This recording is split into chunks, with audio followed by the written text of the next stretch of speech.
एक दिन समरदीप दुकान पर ग्राहकों से मोल भाव कर सब्जियां बेच रहा था। रेनू ने घरेलू काम में फुर्सत पा ली थी। वह कमरे में बैठी पुराने दिनों के बारे में सोच रही थी। अम्मा कहती थी कि लड़कियों को घर की दहलीज नहीं लांघनी चाहिए। घर के बाहर लड़कियां महफूज नहीं होती, उन्हें हर हाल में अपनी आबरू बचा कर रखनी चाहिए। पर जब मर्द नकारा मिले तो औरत को आबरू की नकाब उतारनी एक मजबूरी होती है। आखिरकार कब तक आबरू की नकाब ओढ़े रहेगी? वह नकाब तो हटानी पड़ती है। रेनू की इस सोच ने अपनी मंजिल पा ली थी। समरदीप करवट बदलकर खर्राटे भरने लगा। रेनू की तो यूं ही तड़पते हुए रात बीत गई। रेनू सुबह में सब्जी की दुकान पर बैठी थी, तभी एक नौजवान दुकान पर आया। क्या चाहिए बाबू? कौन सी सब्जी तौल कर दे दूं? रेनू ने कहा, यहाँ कोई कमरा खाली है? मुझे किराए का एक कमरा चाहिए था, उस नौजवान ने पूछा। रेनू कुछ सोचकर बोली, एक कमरा तो खाली है, लेकिन उस कमरे में कुछ फालतू सामान रखा है। कमरा दिखा दी, नौजवान ने कहा। रेनू ने घर के अंदर ले जाकर उसे कमरा दिखा दिया। इसका किराया? उस नौजवान ने पूछा। महीने का 1000 रुपये, रेनू ने कहा। वह नौजवान कमरा लेने को तैयार हो गया। उसका नाम धर्म था। धर्म उस कमरे में आकर रहने लगा। वह गठीला नौजवान था। अभी उसकी शादी नहीं हुई थी। वह गांव से शहर में कमाने आया था। एक दिन बाजार से घर आते ही धर्म ने रेनू को पुकारा, समोसे लाया हूँ, आकर जल्दी से खा लो। रेनू कमरे से बाहर चली आई। अरे वाह, समोसे गरम हैं, कहकर रेनू समोसे खाने लगी। धीरे धीरे दोनों की नज़दीकियाँ बढ़ने लगीं। धर्म घर से छोटे मोटे काम भी निपटाने लगा, जिससे रेनू को दुकान चलाने में सहूलियत होने लगी। धर्म रात में चूल्हे पर रोटी बना रहा था। उसे हर रोज़ अपने हाथ से खाना बनाना पड़ता था। रेनू कटोरे में बनी हुई सब्जी लेकर चली आई। यह सब्जी रख लो, आलू टमाटर और गोभी की मिक्स सब्जी बनाई है, खाकर देखना, रेनू ने प्यार से कहा। लेकिन अभी रोटी सेंक रहा हूँ, कहकर धर्म ने कटोरे की सब्जी रख ली। हटो, मैं रोटी बना देती हूँ, तुम खाना खा लो, रेनू ने कहा। रेनू तवे पर रोटी सेकने लगी। धर्म उसकी दी हुई सब्जी के साथ गरम गरम रोटियाँ खाने लगा। वाह मज़ा आ गया, बड़ी मज़ेदार सब्जी बनी है। धर्म उंगलियां चाट कर खाने लगा। रेनू खुशी से मुस्कुरा उठी। दूसरे दिन धर्म ने फुटपाथ की दुकान से एक नाइटी खरीदी।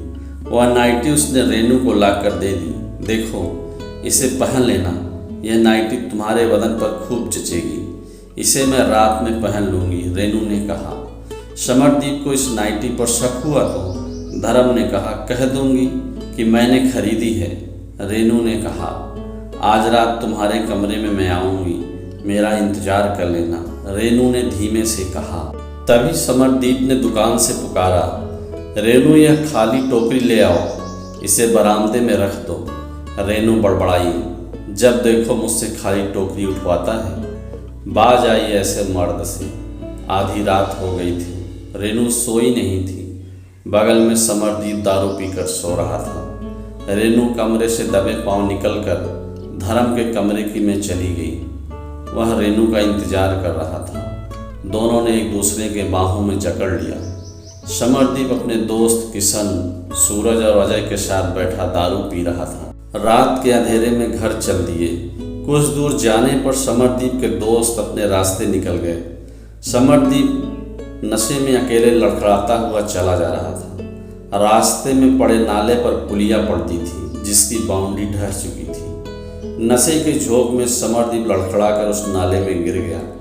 आसपास अंधेरा और सन्नाटा था। उसे नाले में गिरते देख किसी ने नहीं देखा। समरदीप हाथ पैर मारकर नाले से निकलने की कोशिश करने लगा। वह बड़े नाले में डूब गया था। आधी रात तक समरदीप जब घर नहीं लौटा, तब रेनू घबराने लगी। अभी तक समरदीप नहीं आया। रेनू ने धर्म से कहा, सुबह का इंतजार करते हैं, हम लोग साथ चलकर उसे ढूंढेंगे। धर्म ने तसल्ली दी। सुबह हुई। थाने में लोगों की भीड़ लगी थी। पुलिस को एक शख्स की लाश बड़े नाले में तैरती हुई मिली थी। रेनू और धर्म ने थाने पहुंचकर लाश की शिनाख्त की। समरदीप के रूप में की थी। रेनू विधवा हो गई थी। रोज कमाने खाने वाले लोगों को शोक मनाने का भी कहाँ समय होता है। कुछ दिनों से बंद पड़ी सब्जी की दुकान रेनू ने खोल दी थी। रेनू की मदद के लिए धर्म सामने आया। वह सब्जी मंडी से सुबह में सब्जियां टेम्पो से लेकर आता था। रेनू अपनी सब्जी की दुकान में सब्जियां बेच देती थी। इस तरह तकरीबन 2 महीने गुजर गए थे। रेनू की जिंदगी ठीक ठाक चलने लगी थी, लेकिन आसपास के लोगों को रेनू को खटकने लगी थी। सुधा नाम की एक अधेड़ औरत रेनू को उल्टा साबित करने पर तुली थी। सुधा आसपास की अनपढ़ औरतों को बतलाने लगी, रेनू एक विधवा औरत है, वह घर में अकेली रहती है। उससे घर में एक जवान लड़का धर्म क्यों रहता है, जबकि उसके पति समरदीप की मौत हो गई है। एक अनपढ़ और जाहिल औरत गीता ने कहा, रेनू का धर्म के साथ क्या संबंध है, वह सब्जी मंडी से उसकी दुकान के लिए सब्जियां क्यों लाता है। तब रेनू ने तपाक से जवाब दिया, धर्म में कोई खराबी नहीं है और मेरे कामकाज में मदद कर देता है। मोहल्ले का एक बदमाश था प्रमोद। वह गली के नुक्कड़ पर लड़कों के साथ खड़ा रहता था। आसपास के लोग उससे खौफ खाते थे। सुधा ने प्रमोद से रेनू की चुगली कर दी थी। प्रमोद तो ऐसे मौके की तलाश में रहता था। वह रेनू की सब्जी की दुकान पर अपने गुरुओं के साथ पहुंच गया। उस समय रेनू दुकान पर बैठी थी। इस घर में धर्म नाम का कोई आदमी रहता है? प्रमोद ने कड़क कर रेनू से पूछा। हाँ, धर्म मेरे घर में रहता है, रेनू ने कहा। उसे बाहर बुलाओ, प्रमोद ने गरज कर कहा। सुनकर धर्म कमरे से बाहर आ गया। क्या बात है, तुम जितनी जल्दी घर खाली कर कहीं चले जाओ। अगर तुम नहीं गए तो अंजाम भुगतने को तैयार रहना। धर्म को धमकाकर प्रमोद अपने गुरुओं के साथ चला गया। धर्म बेहद डर गया था। अगर वह यहाँ से घर खाली करके नहीं गया तो प्रमोद उसे जिंदा नहीं छोड़ेगा। अगर वह चला जाता है तो रेनू अकेली हो जाएगी। अकेली औरत को गुंडे मवाली खैरात का माल समझकर तंग करते हैं। धर्म यही सब सोचता हुआ काम पर चला गया, लेकिन उसका मन काम में नहीं लग रहा था। वह अजीब उदासी में घिर गया था। उसे लग रहा था कि वह एक चक्रव्यूह में फंस गया है, जहाँ से निकलना मुमकिन नहीं है। रात हो गई थी, गली में अंधेरा था। धर्म काम पर से घर लौट आया था। वह कमरे में गुमसुम बैठा था। उसकी अकल काम नहीं कर रही थी। धर्म जाने के लिए अपना बैग पैक कर रहा था। तभी रेनू उस कमरे में आई और बोली, धर्म, मुझे छोड़कर कहाँ जा रहे हो? रेनू, अगर मैं यहाँ से नहीं गया तो प्रमोद और उसके पालतू गुंडे मुझे मार डालेंगे, धर्म ने कहा। धर्म, जीने के लिए लड़ना पड़ता है, भागने से कुछ नहीं मिलता है, हिम्मत से मंजिल मिलती है। रेनू ने उसका हौसला बढ़ाया। लेकिन रेनू, मैं अकेला क्या कर सकता हूँ? धर्म ने चिंतित होकर कहा। धर्म, तुम अकेले कहाँ हो? मैं हर पल तुम्हारे साथ हूँ, रेनू ने कहा। रेनू अपने कमरे में चली गई। जब वह लौटी तब उसकी मुट्ठी में एक छोटी सी डिबिया थी। रेनू ने अपनी मुट्ठी धर्म के सामने खोल दी। इस डिबिया में सिंदूर भरा है, इस सिंदूर से मेरी मांग भर दो। धर्म ने डिबिया से एक चुटकी सिंदूर लेकर रेनू की मांग भर दी थी। रेनू विधवा से सुहागन हो गई थी।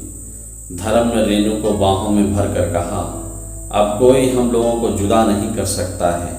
हाँ धर्म, अब हम लोग एक साथ मिलकर जी सकेंगे। रेनू की आंखों में खुशी के आंसू छलक आए थे। सुबह रेनू दरवाजे की चौखट से पीठ टिकाए धर्म के इंतजार में बैठी थी। वह सब्जी मंडी से दुकान के लिए सब्जी लाने गया था। टेम्पो दरवाजे पर आकर रुक गया था। धर्म टेम्पो से उतरकर सब्जियों की टोकरी दुकान में रखने लगा। रेनू भी सब्जियों की टोकरी उठाकर उसे रखने लगी थी। उसी समय प्रमोद अपने गुर्गों के साथ कहीं जा रहा था। वह रेनू की दुकान के पास आकर रुक गया। रेनू की मांग में सिंदूर देखकर वह मुस्कुराते हुए चला गया। दोपहर में सब्जी खरीदने सुधा और गीता रेनू की सब्जी की दुकान पर आई और सुहागन बनी रेनू को देख वे दोनों हैरान हो गईं। सुधा और गीता ने मुस्कुरा कर कहा, बहुत अच्छा किया रेनू, बहुत अच्छा। यह सुनकर रेनू खिलखिलाकर हंसने लगी।